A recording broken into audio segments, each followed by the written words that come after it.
یحییٰ بن اسحاق ایک ماہر طبیب تھا جو خود سے دوائیں بنایا کرتا تھا۔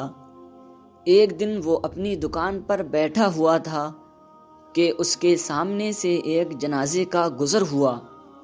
جنازے پر جب اس کی نظر پڑی تو اس کی زبان سے بآواز بلند یہ جملہ نکلا: اے میت کے گھر والوں، تمہارا یہ آدمی ابھی زندہ ہے، تمہارے لیے اسے دفن کرنا جائز نہیں۔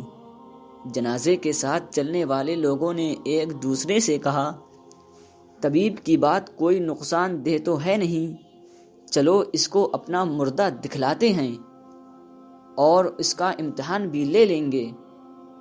چنانچہ لوگوں نے طبیب کو بلایا اور اس سے پوچھا: تم نے جو بات کہی ہے اس کو ثابت کرو۔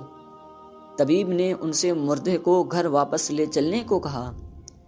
گھر پہنچ کر میت کا کفن نکال کر اسے غسل خانے میں داخل کیا اور اس پر گرم پانی ڈالنے لگا اور نیم گرم پانی میں کچھ دوائیں ملا کر وہ مردے کو نہلانے لگا۔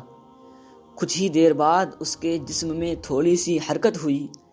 طبیب خوشی سے چیخ اٹھا: مردے کی زندگی کی بشارت قبول کرو۔ اور طبیب اس شخص کا علاج جاری رکھا۔ آخرکار اس کو زندگی مل گئی اور وہ صحیح ہو گیا۔